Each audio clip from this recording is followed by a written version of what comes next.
Welcome back, my friends, to the Moto Guzzi show that never ends. Well, let's take a break today and talk about brakes. As you know, I'm going with the original F08 caliper. I've rebuilt it with new seals and new pistons. The internals of the caliper look absolutely fine. So they're in, nothing much to see there, just a couple of round seals and pistons pushed in. And then the pads with new pins, a new cover.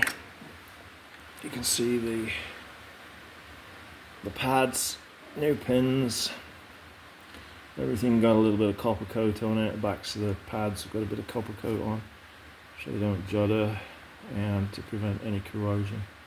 Copper coat is good for very high temperatures and won't melt and cover the brakes in grease like like ordinary grease would.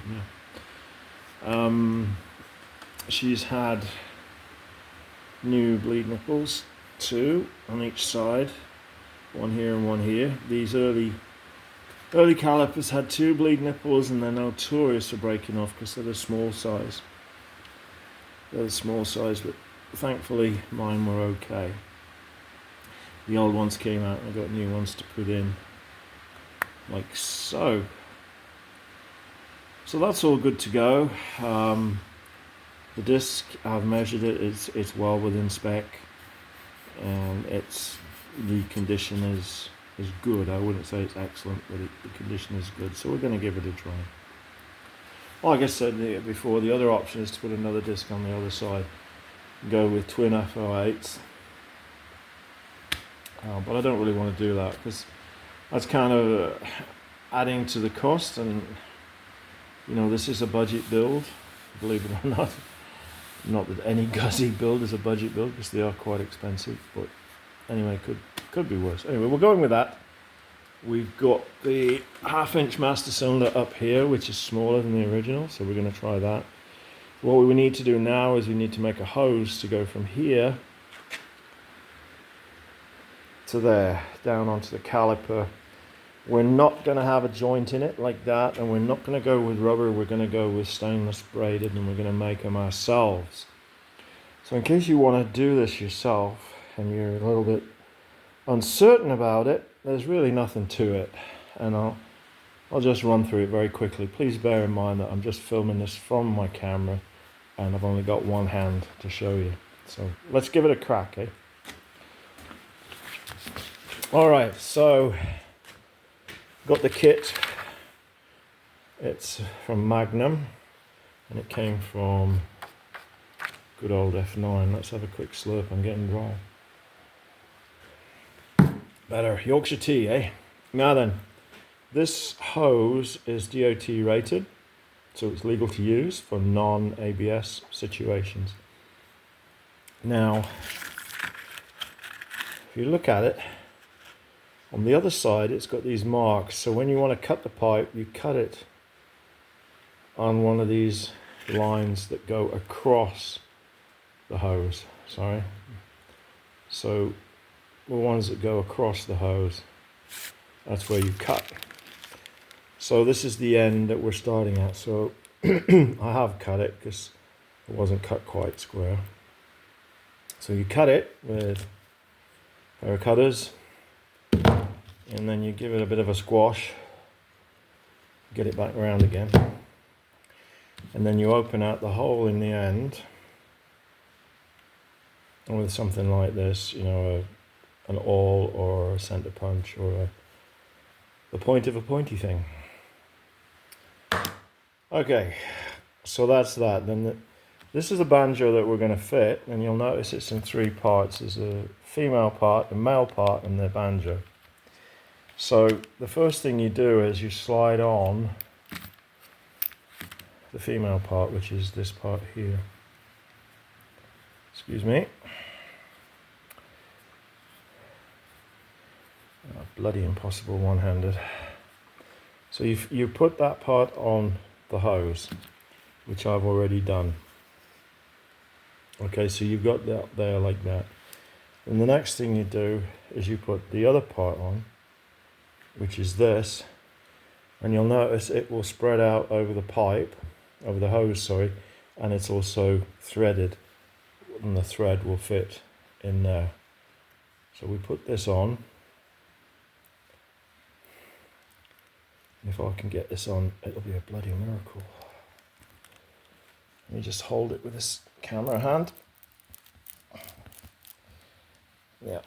So we've got him on, and then you push it on as far as it will go. You see there's no gap in there. So that's on as far as it'll go. Just make sure. Yep. And then what we do is we slide the female part back over and we tighten it up. Not all the way. We tighten it up so that it is gripping.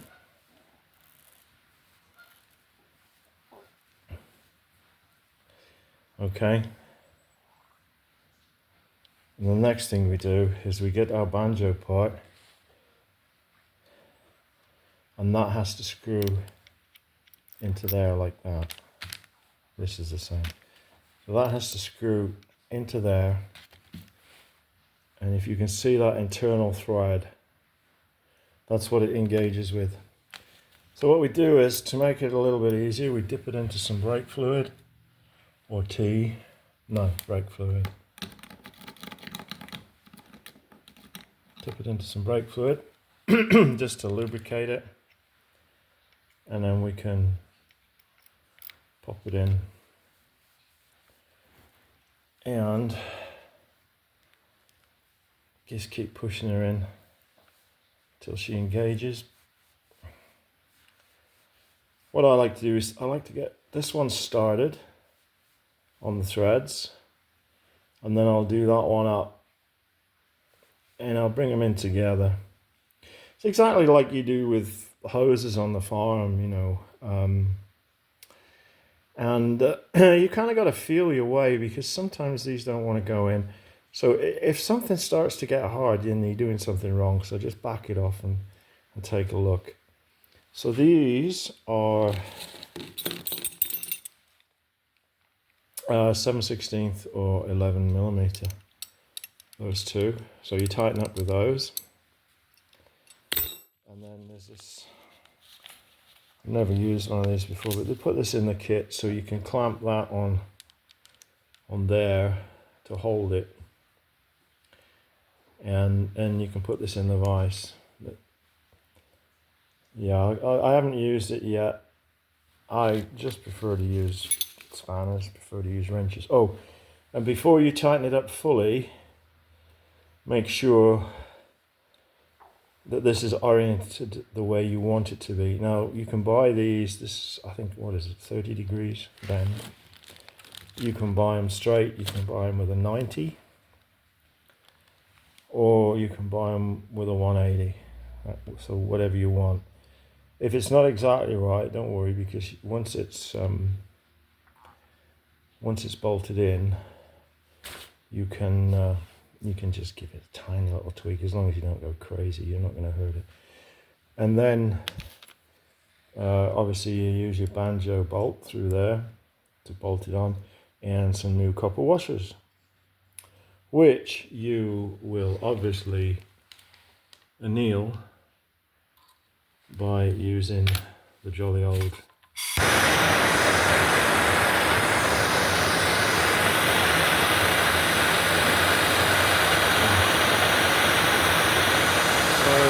you don't have to get them very hot, just, and then you just leave them. You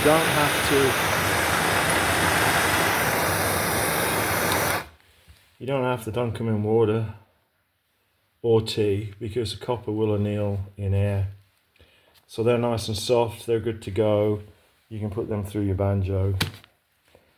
And Bob's your uncle.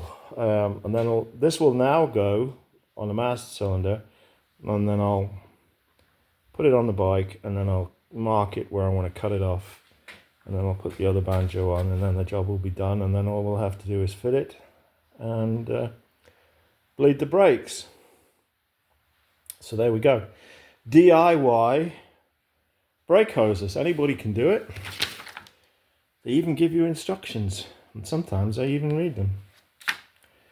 So you don't need much in the way of tools, you know, just a pair of cutters or just a high quality pair of pliers, which these aren't. These are good quality cutters. Christ, I've had these 30 odd years, probably more. Oh yeah, closer to 35, 40 years these, and they're still sharp. Nipex. These are just cheapos. Now then, what else have I got to say? I haven't got to say anything, really. So yeah, pretty soon the brakes will be on. I'll give you a little demo. I'm not going to do a brake bleeding video because, oh god, everybody knows how to bleed brakes, and they're either really easy or they're an absolute swine. And if they're an absolute swine, all you're going to hear is swearing. So I'm not going to do that. So until next time, take care of yourselves, look after one another. Rubber side down, Guzzi side up, keep it shiny, keep your wheels rolling. Enjoy your summer riding. Bye bye.